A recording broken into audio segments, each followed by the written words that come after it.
thanks a lot for inviting us. Yeah, as Simon said, we're going to share this talk, and I will begin and try to give a bit of a broader overview of the kind of project that Jiri and I have gotten into about 5 years ago. So that's on breast cancer imaging, and in particular, we use photoacoustics and ultrasound. And I just want to kind of highlight a bit which challenges are there. And then Jiri will talk a bit more about how to really then take it to the exascale, the exascale. Great. So basically the bottom line of my talk will be that the problems are really big and are really a current bottleneck. So there's definitely more than enough for everyone to do to speed those up.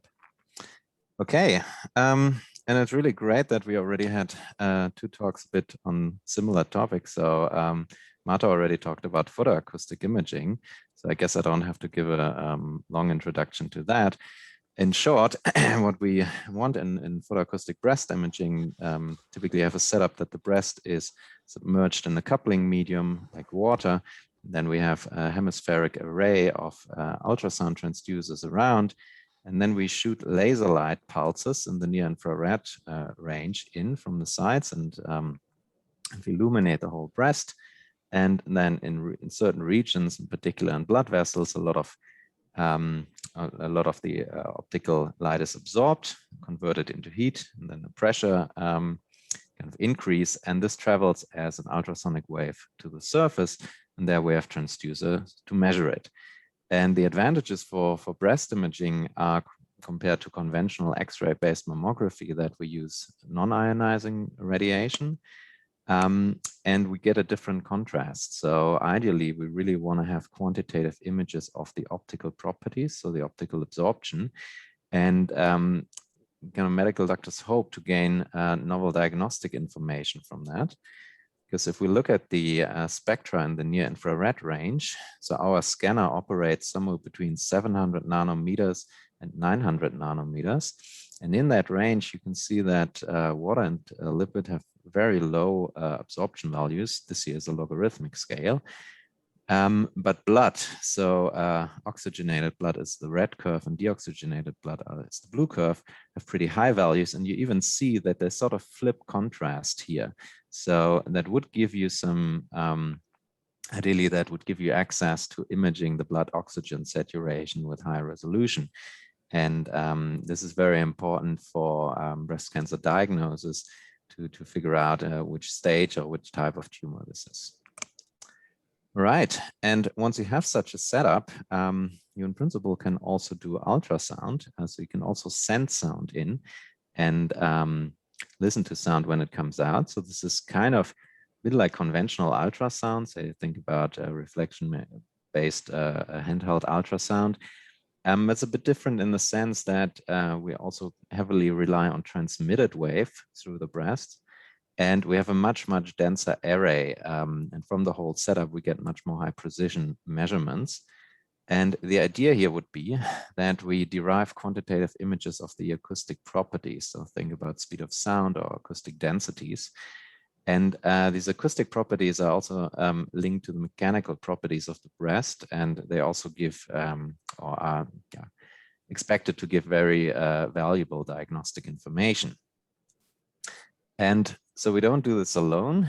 We do this in a big project. It was a big Horizon 2020 project, started 5 years ago. And so our part in that, so in principle, we want to build a clinical prototype scanner for this combined photoacoustic ultrasound imaging and really get high resolution maps of both the optical and the acoustic properties. And so there's different partners in there. There's industrial partners, for example, Excalibur. Provides really high powered lasers, imasonic, and make really nice broadband ultrasound transducers.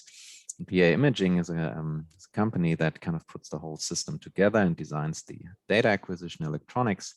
And you have academic partners, for example, from Bern, to do nice phantoms and speed of sound imaging, University of Twente, that take the coordination, and we're developing laser-induced ultrasound. And at the moment, the scanner was then assembled in and brought to the University Clinic in Twente. And at the moment, we run the first patient study. So we just got the first data of patients in and are processing that at the moment. And so our part down here, so I started this when I was still at UCL, was to do the quantitative image reconstruction, the photoacoustic one, but also a bit of the ultrasound. And Jiri's team in Brno takes these algorithms and turns them into really fast code, and really also takes things to bigger computational clusters, and he will talk more about that. So yeah, as I said, now the project is coming to an end, and we're kind of in the final phase. So data is from phantoms, volunteers, and patients. It's coming in since about a year, and yeah, that's also mainly what I did during the lockdown during the last year. I was just staring at data for quite a long time. And yeah, today I want to, so, but this was really only the last part of the project. So initially, when you start with that, you need to design the scanner. And you need to specify, or you need to do specifications. So you need to think about what kind of ultrasonic transducers do we need? What should their technical properties be? How do we design the light excitation, the sensing pattern? Once we have that, what sort of measurement protocols should we design? So how many photoacoustic shots with which wavelengths and so on? And to decide those, we did a lot of simulation studies. So we used to run a lot of ultrasonic and optical models just to figure out, just to get some intuition of how to choose these things, how optimize them. At the same time, we started then doing or designing the reconstruction algorithms. And also there you have a lot of trade-offs, typically kind of accuracy versus computational time, the resources you need, the complexity of the algorithms. You need to model certain components of the scanner, for example, the properties of the ultrasonic transducers to obtain really good reconstructions. Yeah, and then at some point you need to see how you implement these algorithms in a high performance way. We have a lot of phantoms that we use to calibrate the scanner, but also to estimate some parameters, like, for example, the impulse response of the transducers in a data-driven way. And yeah, as I said, at the moment, or for the last year, we're in this process here of just processing data and refining measurement protocols and just figuring out what's wrong. Yeah, and today we mainly want to talk about the computational aspects. So for that, we need to look into the mathematical modeling. This repeats a bit things that Marta already presented. So in principle, for the photoacoustic part, we first need to model the photon transport in biological tissue. So kind of laser pulses of light illuminating the breast. And a good model for that is the radiative transfer equation. So that's an equation here for the radiance, which is basically the photon transport density. So at a given location and in a given direction, you have a certain amount of photons traveling. Then on the left-hand side of this equation, you see how, well, what's kind of carrying away these things. So you have a transport term, you have an absorption term, and photons can get scattered into different directions. And on the right-hand side, you see what's coming in. So you have sources here on the boundaries. So this is where you model the torches that illuminate the breast. And then you have this term here, which is essentially that photons can be scattered from one into a different direction. So you have the scattering kernel here. And this is what makes the equation quite difficult to solve. So once you have that, you can, from that, derive the initial pressure. And in principle, this initial pressure, which we then use in the wave equation, is a product of first the fluence at a certain location. So that's really how many photons you have in that location. So integrate over the direction. Then you multiply that with the optical absorption. And then you multiply it with something else, the so-called Grüneisen parameter. And this is something which tells you the efficiency of this conversion of optical energy into initial acoustic pressure. Once you have that, this is your initial condition for the wave equation, same way that Marta described it. this then really the photoacoustic pressure field at T naught. You have an initial condition on the particle velocities, and then you have this normal wave equation here, where you have the unknown speed of sound map. And if we think about breast imaging, we think about kind of speed of sound variations in the range of 10% typically. And then you at some point sense this pressure field here with a measurement operator M. So this models our transducers. For the ultrasound tomography part, we have first place the same wave equation here, but now we have sources in space and time. So think of these as the transducers that we can switch from receiving into transmitting and impose some source activation pattern on them. But they are outside of the breast. That's important. And we have a couple of them. So you see the index I here. So we can shoot a couple of these sources, and then we have pressure fields I. And again, we sense those with the same measurement setup, but now this actually might vary between shots. Now with all of this data, we face 3 inverse problems, and 2 of them are nonlinear. So just to start with the ultrasound tomography, that's similar to what we saw on the last talk. You want to, in principle, get the acoustic parameters here of the wave equation. And you want to identify them from boundary data. So that's a nonlinear problem, but you take all this data and try to get this map C here. Once you have that, you can go into the acoustic part of the photoacoustic problem.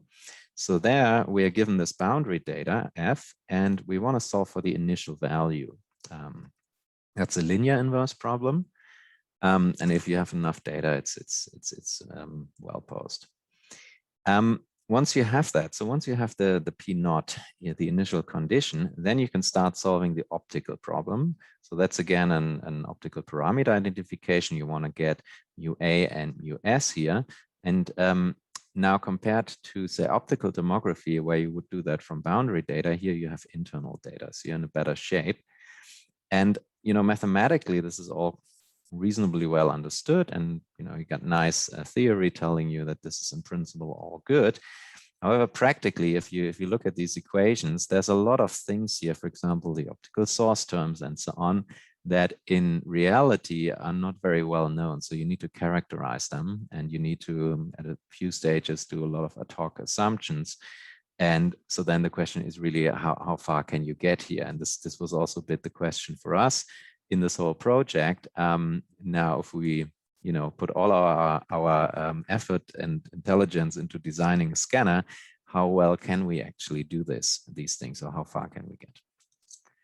All right, and so now I quickly want to just illustrate a bit all these 3 different problems. And I'm going to start with the simplest one, which is the acoustic part of the photoacoustic problem. So where I solve this initial value problem here. And in principle, I said, yeah, this is linear. So we have A here is our acoustic propagation operator, and M is the measurement, which sends us this acoustic field and gives us our data. And then we just do a variational approach here. So we minimize this L2 data fit subject to some constraints. Here we typically take something like non-negativity of the initial pressure. And you could add regularization, but in the following I won't. And we just use something simple. We use a projected accelerated gradient descent with early stopping to solve this. But of course, here you need to, at some point, first have a good model of the acoustic properties if you do that. So this here. So let's assume we have that for now. There's a lot of discrepancies that you see from the simple wave equation that in reality things are a bit more complicated. And this operator M here looks innocent, but this is where you have to put all your, basically you have to model all the properties of the sensors. So their sensitivity, their impulse response, the angular reception. And then still in the algorithms, you have a lot of choices of parameters. You will see certain artifacts and have to think about how to deal with them. But the computational bottleneck here is that every time you apply this operator or the adjoint, you have to simulate a wave equation. You have to do that quite a broad bandwidth, up to 1.5 megahertz, and for spatial resolution, so we aim to be smaller than 0.5 millimeter.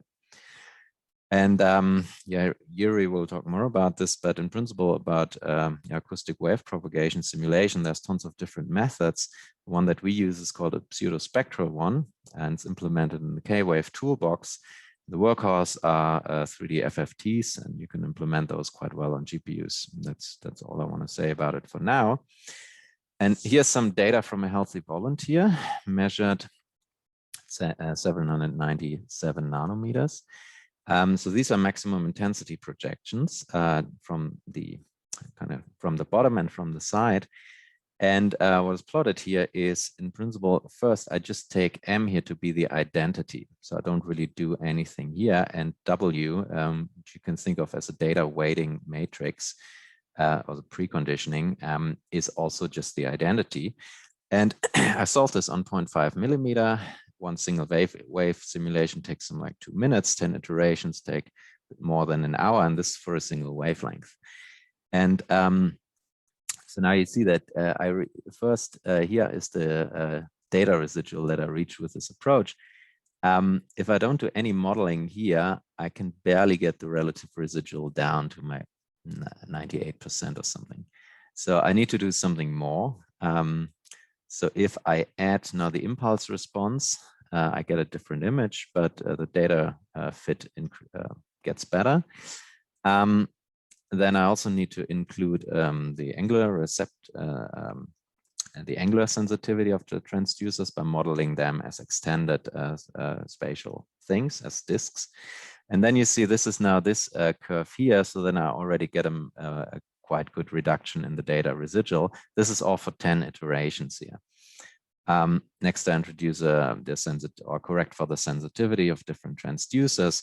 That doesn't look like much in the average residual, but if you look into the residual over different channels, it kind of homogenizes how much you can fit as individual channels.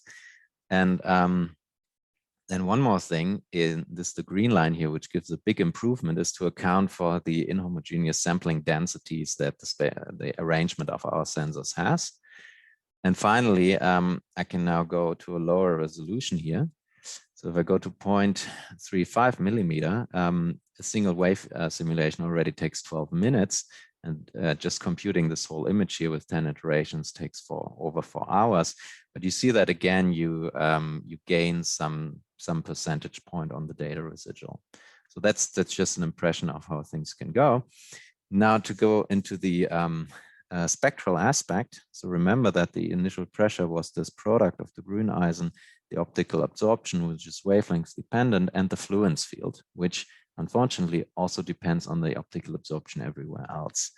So this is for 720 nanometer, and this is now for 890 nanometer. So you see, they do change quite a lot. And just to give you an idea that there is some interesting information in that, I just kind of corrected this initial pressure with a fluence field computed for a homogeneous background. I thresholded it a bit, and then I built the ratio of these two measurements, 890 and 720, took the logarithm. And what you see here now is certain regions are red, certain regions are blue, depending on whether they gain or lose intensity through the spectrum. And this roughly corresponds to arteries and veins here in the breast. So you can see some veins here. So this just to illustrate, there is interesting spectral information in there, but this was by no means quantitative or anything. To really get quantitative results, you now need to set up the whole optical model. And in principle, I kind of started in the RTE with optical absorption and scattering. We take one step further and actually derive those from chromophore concentrations that we invert for. And then we even take it one step further, which I didn't include here, but we actually fit a tissue composition model where we directly invert for the blood volume fraction and the blood oxygen saturation. And now from these optical parameters, you can compute the fluence field. That's a nonlinear mapping. Then you can get the fluents together with the optical absorption again to get the absorbed optical energy, multiply with the Grüneisen parameter, you get P naught. And up till now, everything I showed you was just inverting that last step of where you go from P naught to censored data, this blue arrow here, which is a linear problem. Now we want to invert this here. We want to invert from P naught to C, which is nonlinear. And what do you see here? Okay, you need to model these light source properties, and that's not so straightforward. So how to do that? Well, in general, the optical model, there's different options. The radiative transfer equation is a more accurate description, but it's quite difficult to simulate because it's an equation in 5 dimensions. So 3 for the space and then 2 for the direction. So direct FEM is typically infeasible, and people use Monte Carlo solvers for this. So recently Simon and others had a very interesting kind of paper on how you could use Monte Carlo solvers inside of inside inversion schemes. What we do for the PAMELS project for now is to go from the radiative transfer equation, so-called diffusion approximation. So you approximate certain parts of the transport in the regime where you think that the main or the fluence field becomes diffusive. So that's after a few millimeter going into tissue. And so then you only have to solve this diffusion approximation. Again, this has some free parameters that you need to tune or calibrate empirically. So this is what we're going to do. And then we again use a model-based approach. So we just fit a least squares functional to my wavelength data set, solve it by some first order method. To get derivatives, you do the adjoint method. And at the moment, I'm kind of setting all of this up again. And you have to do a lot of grid and mesh interpolation because this diffusion approximation, you solve that on a tetrahedral grid, but everything else you want to keep in a voxel grid. Bound about halfway through. Okay. Wow.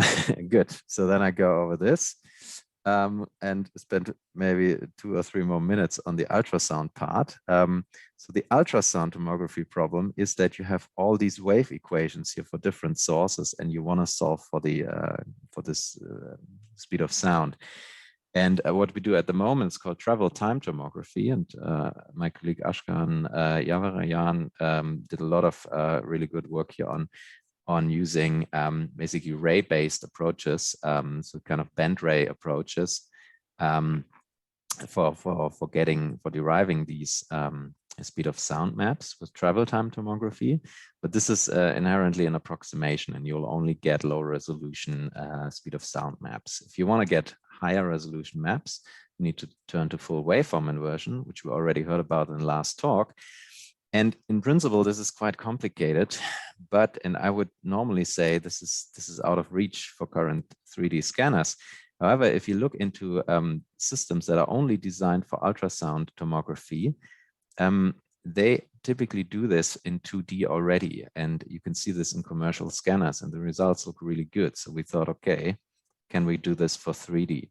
Because in our system, we cannot focus the ultrasound in a 2D plane and then solve the problem in 2D. We need to do it in 3D.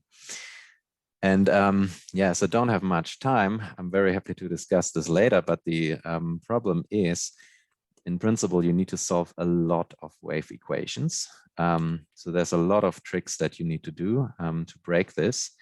You need to do what's called, you need to first resort to stochastic optimization, do stochastic LBFGS. You need to do what's called source encoding. You need to think about, so memory gets a problem. You need to think about how to modify the standard adjoint approach to compute gradients. And you need to do some cost-to-fine multi-grid schemes to obtain fast convergence and avoid cycle skipping. And yeah, ideally, you also don't want to always do this on big computational clusters. So if you look into the literature, a lot of people immediately go to a supercomputing cluster when they solve these sort of problems, but that's not really workable for our application all the time. Just to give an idea, we started with that. When we started with that, we wanted, so you want to reconstruct something like this here.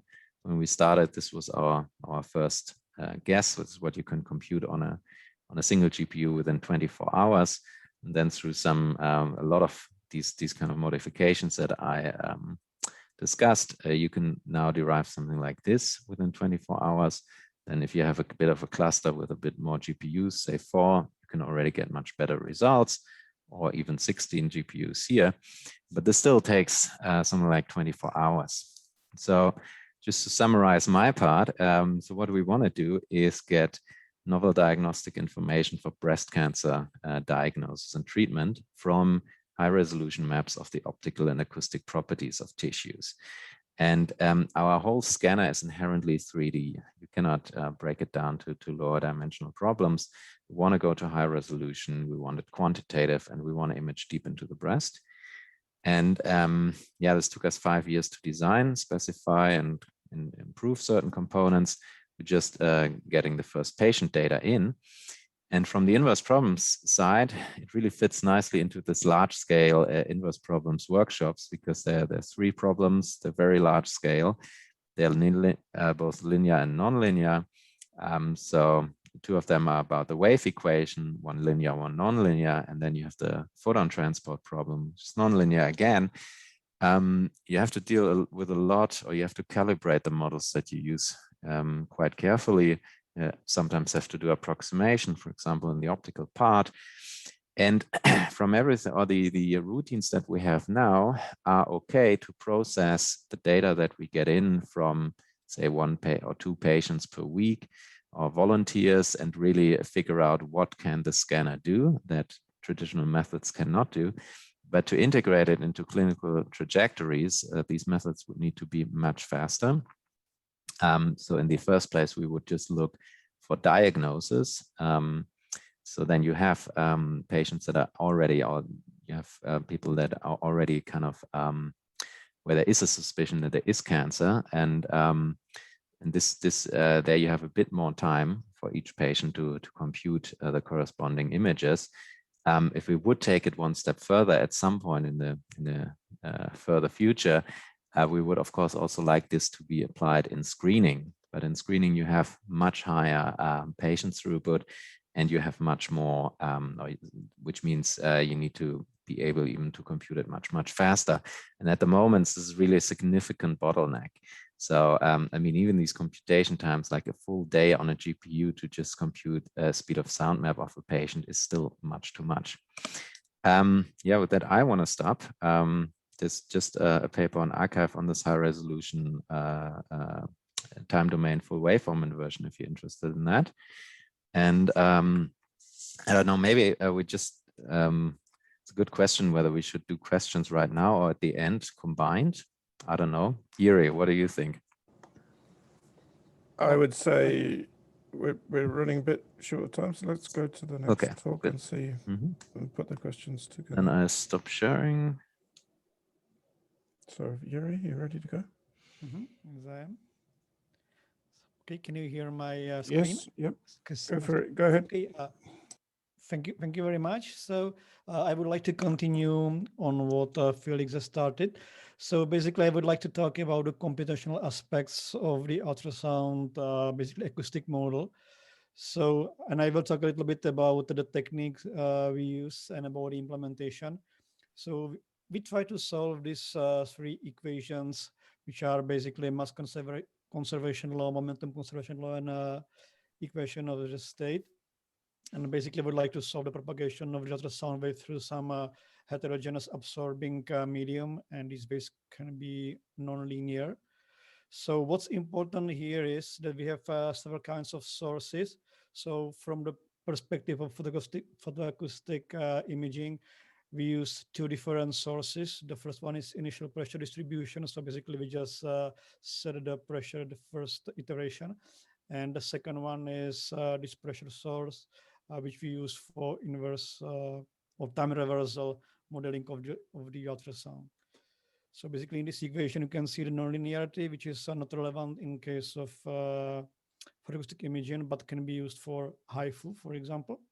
But we need to work with heterogeneous medium. So in this component, you can specify speed of sound, different density, and so on.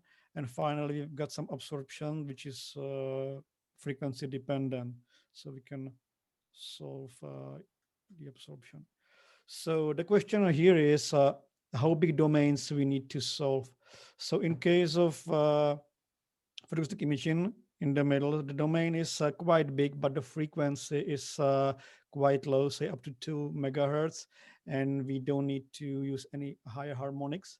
But in case of, for example, HIFU, this can be a big problem because the frequency can be up to 10 megahertz, and because of high intensity, we will generate a lot of harmonics, up to 50 harmonics.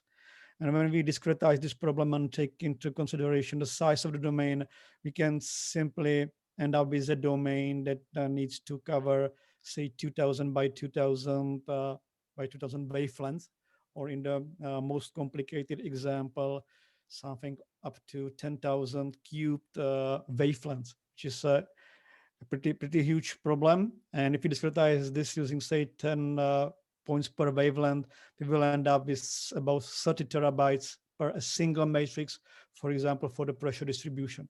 And if you think about the concept of this method, we need about 30 matrices. So we are talking about petabytes here. So this is the reason why we need big computers. So the other thing is, so the number of wavelengths is not the only problem. The other one is discretization and numerical dispersion and stability of the method, basically the way how we solve these equations. So there are a lot of different ways how to do it, from finite difference time domain up to pseudospectral and k-space methods. And we decided to use k-space corrected pseudospectral method because it needs a very low number of grid points per wavelength. So in a corner case, 2, maybe 3 grid points per wavelength, which efficiently reduces the amount of memory by 2 orders of magnitude. So the techniques, if you take a look at these equations from the computational point of view, so we need 6 3D forward FFTs. We need 3D FFTs because of the k-space correction terms, which is defined in as a joint operator. So we need to calculate 3D FFTs, not only 1D FFTs. We need 8 inverse FFTs, and then about 100 element-wise operations, which are local, don't need any communication, and so on. So I would say they are pretty simple to implement. So basically, the domain decomposition. So if you want to solve a big problem, we need a big cluster. That means multiple nodes with multiple cores, GPUs, and so on. And we need to divide the work among these GPUs, CPUs, and so on. So in spectral methods, the standard domain decomposition is called global domain decomposition, which basically takes a 3D domain, a cube in this case, and cuts it into 2D slabs or pencils or something like this, and then perform the calculations over multiple GPUs, for example, here, or CPUs or threads or whatever you can imagine. The biggest problem of this method is you need to perform an all-to-all communication. So basically migrate all the data between all the nodes, which is pretty nasty communication, because if you think about 1,000 nodes, for example, you need to exchange 1 million of messages, which are usually quite small, say 8 kilobytes, 16 kilobytes, and something like that. So network is very overloaded in this communications part. On the other hand, so there are a lot of different libraries that support this decomposition. For example, Intel MKL, FFTW, CUDA FFT, and a lot of custom FFTs designed for 2D decompositions, GPUs, and so on. But the problem is shown here. So if we try to run this kind of simulation, 1,000 CPU cores, we will end up with something like this. More than 50% of the execution time is spent in communication. So the calculation is less than half. So this is a big problem, which means the implementation doesn't scale very well. What you can see here in this picture, basically we've got a number of sockets. Every socket contains 12 CPU cores. It's a Haswell-based machine. And here you can see time per iteration. So it looks promising, I would say. So anytime I double the number of CPU nodes, CPU sockets, I decrease the execution time by, say, 45%. So the problem, but still, is the amount of communication where all the computing cores are idle. So this is a big challenge for us, because we don't want to pay for this communication time. So we decided to think a little bit differently about this problem and try to come up with something more clever. And that kind of decomposition is called local Fourier basis decomposition.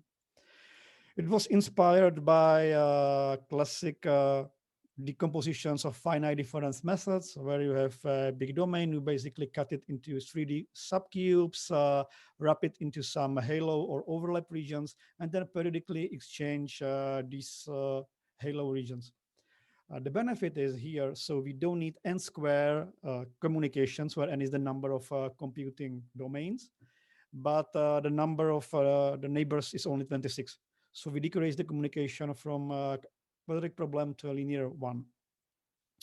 But in case of spectral method, this is a problem, because first of all, these domains must be periodic. So we somehow need to ensure that everything inside this domain is periodic. The other thing is we will lose some kind of information, because now we don't calculate the FFT over the whole domain, but only inside this subdomain, and then exchange the data using some small overlap. So the periodicity in these subdomains is restored via a Bell function. So we designed a function that basically multiplies, for example, the acoustic pressure inside this domain by this kind of functions, where all grid points in the middle of the domains are left unchanged, but at the edges, we basically decrease the value by some functions. So we tried a lot of different functions, for example, earth functions, sinus functions, and so on. But we find out that in discrete domain, it's not an easy problem. So at the end, we used the kind of numerical optimization to find the best shape of these Bell functions. And what you can see here is basically the accuracy of the method. So basically, what is the error introduced by sending the pressure from one subdomain to another one? If the overlap size, the thickness of this overlap is, say, 2 grid points, 4, 6, 8, 10, and so on. So what we can see with our optimized Bell function with 8 grid points in this overlap, so the error introduced by a single interface is at 0.01%, which we consider to be a reasonable accuracy. We need to think about that the precision of the K-wave method is around 10 to the minus of 5, because we work in we work with single precision floating point numbers. So if we take a look at this problem from, say, engineering perspective, so the question would be, how many domains can we pair if and what the size of the overlap region should be if we want assure the accuracy at, say, 0.1%.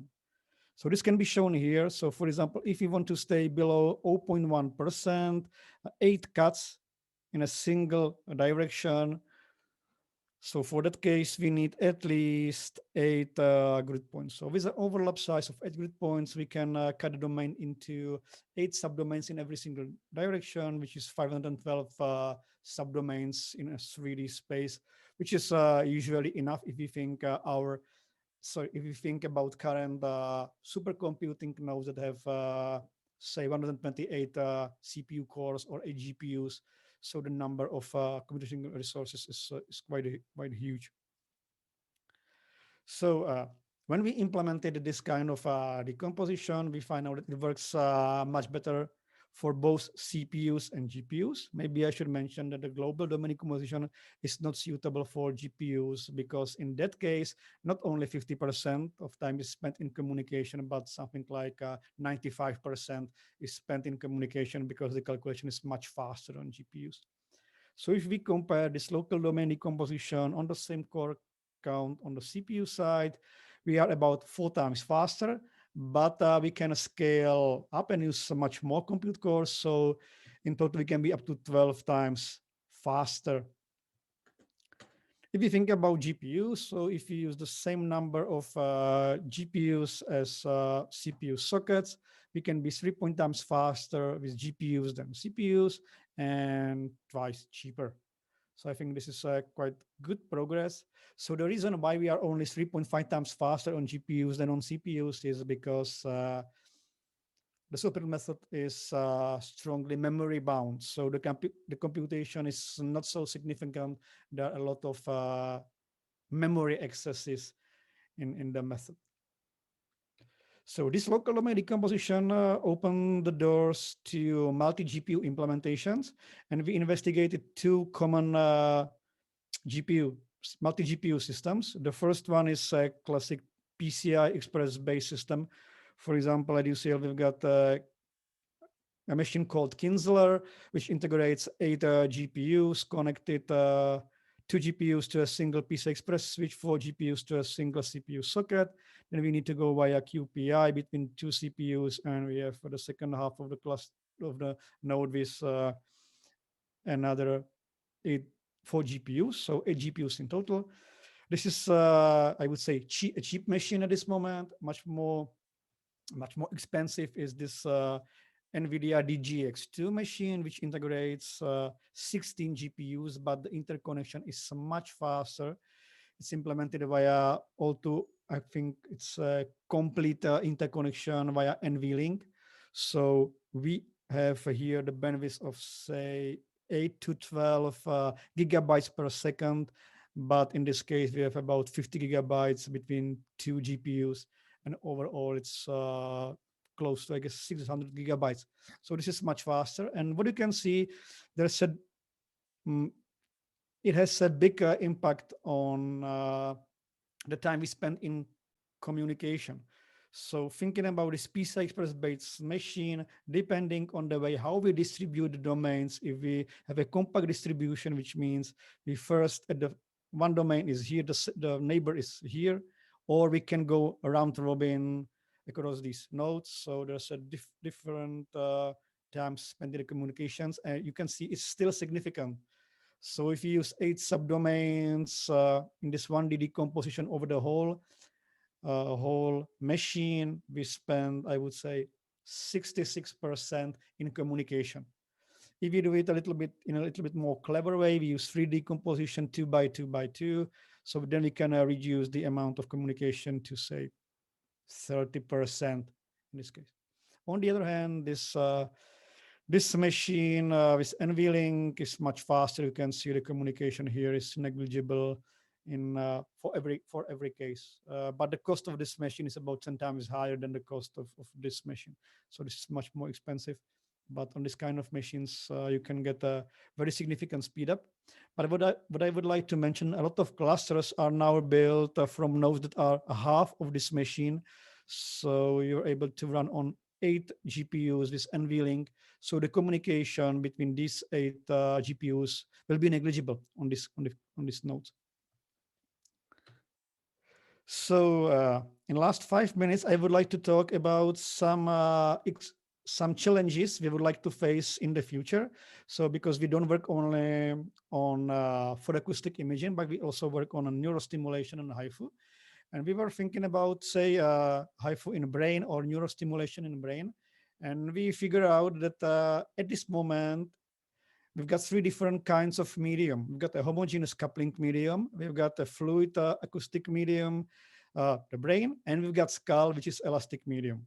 And if we want to solve this precisely, we need to use the most advanced model for the whole domain. We need to use the same time resolution and same temporal resolution, the same spatial and temporal resolution, which slows down the simulation significantly, because this elastic acoustic model is about 5 times slower and needs much more memory. So we were thinking, okay, let's think about some kind of model coupling. And we are now working on a technique that basically segments the medium into different parts. So, and we can run it's called acoustic field propagator model, which is basically an analytical solution in the homogeneous medium. We can use our fluid model for the brain, and we can use elastic model for the skull. The question now is basically what to do about load balancing, because the amount of work here is much smaller than the amount of work here. So these subdomains should be of the same amount of work, not the same amount of size. So we need somehow to divide this domain into orthogonal blocks and think about the amount of work. We also need to think about converting the acoustical quantities. For example, we've got pressure here, but we can have stress here. So what's the relationship between stress and pressure? We need to think about different resolutions. So here the resolution, for example, maybe the required resolution is 0.01 millimeter. Here it can be something different, maybe 5 times coarser. Here it can be 10 times coarser. So we need to think about how to exchange the data over this interface. And we decided to use Fourier upsampling or downsampling. And the other problem is, so if we use different spatial resolution, we usually use a different temporal resolution. So the length of the time step is different. And because we use a leapfrog integration scheme, where pressure and particle velocity are calculated at different points in time. So we need to think about how to couple these domains. So we are working on a novel technique that basically allows us to exchange the data at any time. Basically, if I take a look at the wall clock time, I can say after 2.5 nanoseconds, please give me data from this domain to this domain. So just a couple of minutes left. Okay. So this is almost finished. The biggest problem now is matching the temporal resolution between these three models. And the final thing I would like to talk about is, one thing is you have a very nice model that can scale up to 1,000 GPUs, but you need to somehow make sure that the clinicians, students, researchers are able to use it. So we are developing an interface where basically we've got users at one side that basically somehow simply offloads the computations to the cluster. And basically Breadtree is working on something called K-Plan, where you basically open a window, you say, okay, I've got a simulation, I would like to run it. You just press the button simulate, and what's done in the background is the data is transferred to the cluster, the simulation workflow is decomposed. So we create all these small computations, we create a workflow, then we need to find out proper execution parameters, for example, how many CPU cores, GPU cores to be assigned to every single of these tasks. Then we monitor the execution of this workflow. If there's a failure, we try to recover. If we can't, we report this to the user, and so on. And at the end, the user basically gets back the result, for example, the image of the breast. So basically, it should be as simple as click and forget.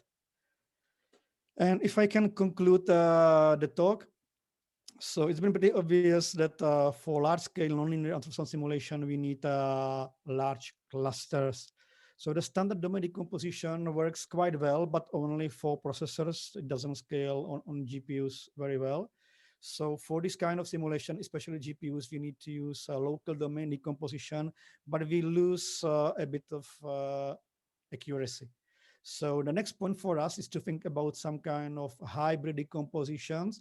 So we can use global domain decomposition inside highly connected nodes, for example, fat CPU nodes or those NVIDIA Lynx GPU nodes, but we can run the local domain decomposition between these nodes. And what we are working now is basically the model coupling, adaptive temporal and spatial resolution. And what I didn't mention is multi-step method that can reduce the frequency we need to exchange the data. And we also are thinking about how to compress the data at the boundaries we need to exchange. And the last step would be to bring this to the clinician, users, researchers, students, and so on, to allow them to simply use these frameworks and run their simulation. Okay, that's it. Thank you for the attention.